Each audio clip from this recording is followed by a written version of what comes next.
Hi, this is David with EV World News, where we talk about electric vehicles, green energy, and the stock markets. Today, I've got some interesting stuff to talk about. One of my first ones is about a Tesla that's been driven almost 1.2 million miles. This 2014 Tesla Model S is on its 14th motor, which is kind of interesting, and fourth battery pack. Now, to be driven 1.2 million miles, this car has been driven an average of over 350 miles per day for the past 10 years. And that's some crazy mileage, 131,000 miles per year. Could you imagine driving that much? That's pretty nuts. I don't know why this one gets driven quite that much, but it's been driven in many countries. It was owned by what appears to be a German driver, Hans Georg von Gemmingen-Hornberg, who's the owner of this Model S. He had been congratulated in 2019 when he broke 1,000,000 kilometers, which was 620,000 miles, but he's almost doubled that since that time. So in the last 4 years, he's put another almost 600,000 miles on that car. It was just pretty crazy. And he'd had a Roadster before that he had driven it for 400,000 miles before getting the Model S. So he's replaced the rear motor 13 times. Now he's been using refurbished units. So that's kind of interesting to know. The early Tesla Model S were known to have issues with the rear motors. So I want mind you, this is a 2014 model. And so they keep refurbishing units and replacing it. Tesla didn't know the real issue, so it didn't know how to properly fix the motors. Some of the replacement motors failed very quickly. Some were covered under warranty, others were not. So the 14 motors over the course of 1.2 million miles. That's not necessarily the greatest rate there. But in regards to the battery pack, it did a little bit better. So it's on its fourth battery pack. So that means it's burned through three. So it's burned through one about every 400,000 miles. It's pretty strong. Just say 350, 400,000 miles per battery pack. I think that's fairly reliable. Now, the gentleman notes that he does take it easy in his Model S. He does not drive the car for long distance without giving it and himself a break. He only covers about 62 miles at a time before pausing for a while. That's roughly about 100 kilometers. In regard to depleting and charging the battery, he aims to recharge it when it drops down to 20%. He doesn't fully deplete the battery and also never tops it off. And other aspects of the car, like the exterior and interior, have held up well. He doesn't go into detail about other wear items like brakes, tires, and so on. The owner is retired. He likes to see the world by car. The Model S has been driven to Africa, Morocco, Sweden, Austria, and China, and that's only the beginning. He wants to continue driving the car and actually let go of his Lucid Air reservation so that the Model S can rack up even more miles. That's pretty crazy to think that he has driven it that much. And when he first started this, the infrastructure wasn't that great as far as charging infrastructure, and it keeps getting better and better. I just thought that was a pretty interesting, thing to consider. Now, here's another interesting topic for you. So, one of the things that people argue about is that EVs aren't great for winter climates. Well, the greatest EV adoption in the world has been in the Nordic countries, the five Nordic countries. 80% of new car purchases are all battery electric vehicles. And it's really crazy because people are confused by that because they think that, well, the batteries don't work in the winter. It's like, well, they do, but they get about 20% less range.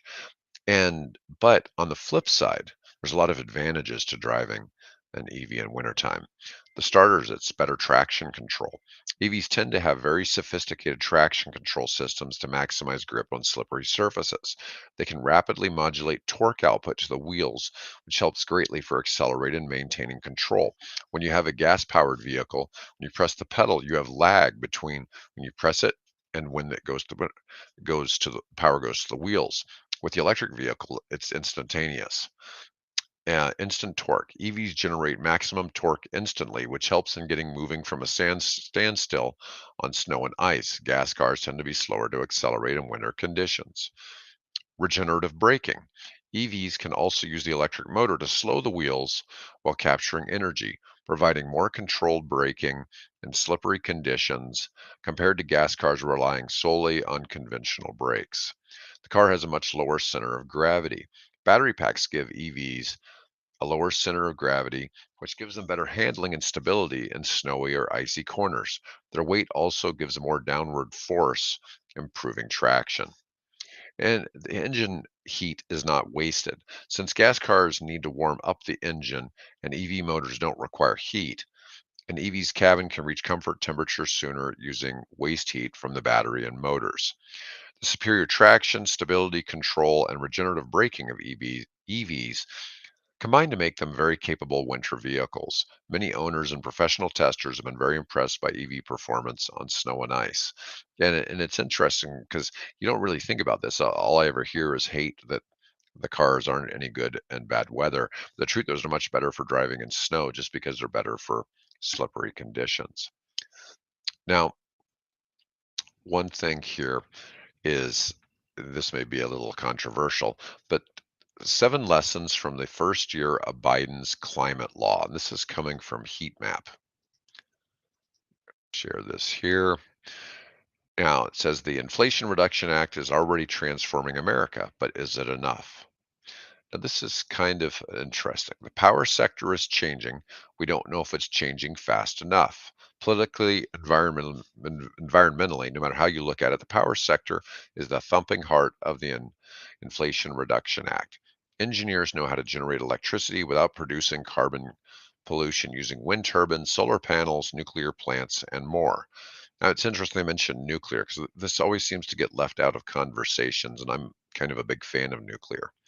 The sector is central to the law's implicit plan to decarbonize the American economy, which requires first building as much zero carbon electricity infrastructure as possible, while second, shifting as much of the rest of the economy to using electricity opposed to oil, gas, or coal as possible. Now, one thing I have to say about this is already in some parts of the country, there's excess power being created from sustainable energy sources. This is a problem they're having in Australia. They have some towns where there's so much solar on the roofs of the houses that the grid can't actually store that so that they have enough energy. They actually had the cost of electricity go up there. It's very bizarre. Not certainly not what you would expect to be the outcome. And as more and more EVs become used and taken out of service, those battery packs from the cars are then used for storing energy coming from regenerative sources. So you don't want to just go and buy all new batteries for that. It's better to repurpose the ones that are coming out of the EVs that are being decommissioned. And so this is something a lot of people don't realize is that the batteries aren't just scrapped when the car's done. They're going to be used for this. When a battery is considered bad in an EV is when it's um, lost 20% of its range. And that's they don't go to zero. So anyways, that's a little bit different. Now, the electricity industry is also the site of perhaps the law's most powerful climate policy. It's the only policy tied to a national emissions cutting goal. The law will indefinitely subsidize new zero carbon electricity until greenhouse gas pollution from the American sector falls 75% below its 2022 levels. That means these tax credits could remain in effect until the 2060s. This was a first for an American environmental law and remains poorly understood by the public. Even some experts claim that the electricity credits will phase out in 2032 with the IRA's other subsidies, when in fact, 2032 is the earliest possible year that they could end, which is all to say it's early days for understanding the IRA's effect on the power sector. The data is provisional. Now, let's see. The overwhelming majority of new electricity generation built nationwide, 83% will be wind, solar, or battery storage, according to federal data. The solar industry in particular is surging. The industry just had its best first quarter yet, with rooftop installations booming and some big utility scale solar farms finally coming online. Now, I will tell you, one of the things is installing solar on your roof with current interest rates is not as attractive as it was a couple of years ago. Um, Ideally, solar panels keep getting cheaper, and so hopefully it'll get to a cost where it makes better sense rather than trying to force everybody to have it. When they're trying to force everybody to have it, it artificially makes the price go up.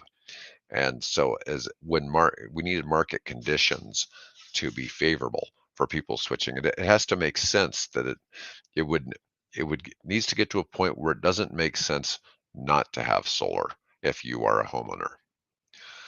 I'm worried about offshore wind.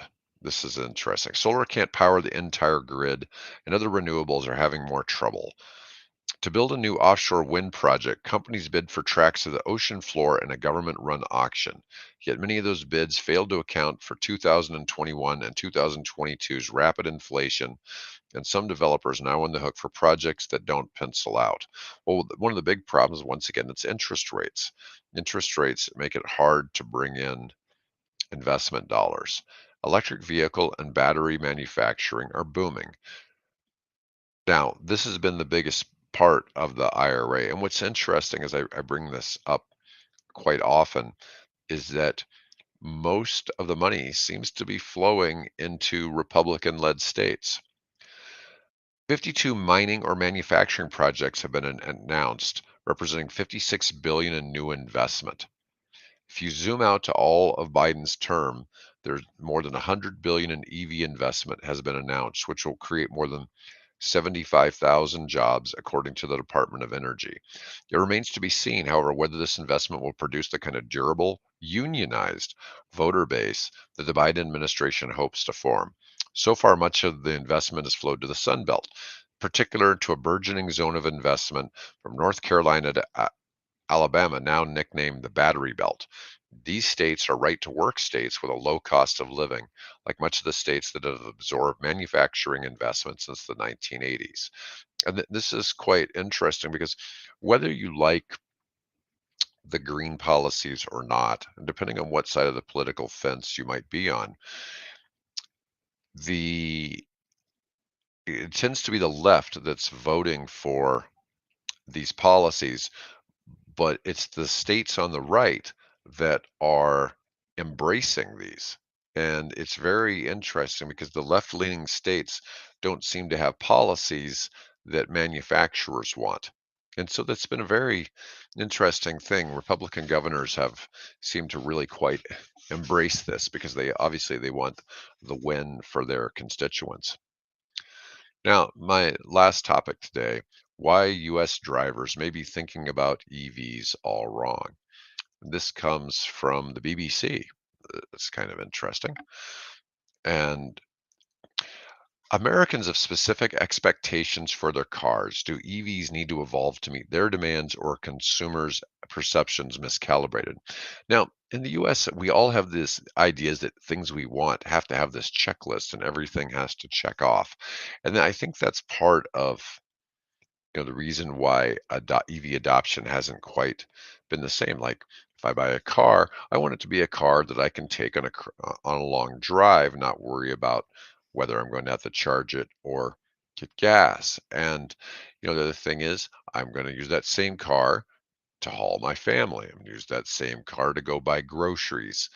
You know, it's different the perspectives one gets depending on how far somebody may be going with a vehicle and how they may be using it. In reality, most of the time, it's just me in the car. But, it just depends. Half of Americans say that they're unlikely to consider an EV, which also means that half of Americans are considering an EV. 13% are sure they don't want one. In fact, according to the report, the share of the public interest in purchasing an EV is down 4% from a year ago, or from about a year and a half ago. Analysts point to affordability issues and lack of confidence in charging infrastructure as the main drivers. Well, and that's, those are definitely good reasons. Car manufacturers also face another challenge to convince consumers to ditch the combustion engine. US drivers don't believe a new electric auto could be a wholesome or wholesale replacement for their current car. And in my own personal opinion, I think most people, if they're a two-car family, you have a car that has a garage where you can set up a charging station, it really makes sense to have at least one car be electric. Maybe your other car be a plug-in hybrid. It's but it's tough to make some of that challenge. Where our top selling vehicles are pickup trucks and large SUVs, buyers are less likely to downsize to go electric. Then that's one of the things. Americans love big vehicles. Where people don't drive. So I remember 20 years ago noticing that I lived in the Washington, D.C. metro. People really didn't drive trucks there. You see lots of cars, far more than you see in the center of the United States, where in the middle of the United States, you mostly see SUVs and trucks. And it's a difference even, the United States has all these separate types of people and they have different needs.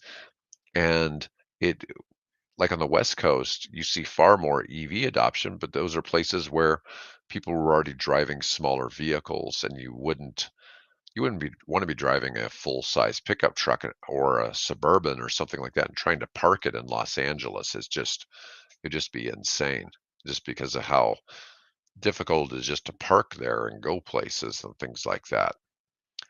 EV range has more than doubled since the first vehicles were introduced over a decade ago. Most have not hit the 300-mile benchmark, though. And EVs that tout a possible range over 250 miles may not actually get that far in practice. Things like using the heat or air conditioning, driving in the rain or into a headwind, driving at high speeds, sitting in stop and go traffic can all change that range on you. The fixation on mileage may be misplaced, however, given Americans don't actually tend to go all that far when they get behind the wheel. Statistics show that more than half of all daily trips by any mode of transportation were fewer than 3 miles. In fact, only 2% of trips were longer than 50 miles. The idea of the open road is too strong to compel drivers to settle, even if most travel is just around town. Charger infrastructure and dependability has lagged. Americans would rather know their vehicle can do several hundred miles at a time rather than risk being stranded. And it's a pretty, reasonable thought. Half of the top 10 best-selling vehicles in the United States, including spots 1 and 2, were large pickup trucks. And this is something that's different than the rest of the world. And it's interesting to see, will the US change that? Will we come up with more fuel efficient big vehicles? I really love what Dodge is doing with the Ram truck in a couple of years with their hybrid plug-in hybrid model coming out. And time will tell how that will play out. Anyways, appreciate people tuning in. Please like and subscribe, comment if you can. Tell me what you'd like to see in upcoming videos. Anyways, otherwise, have a great day and thank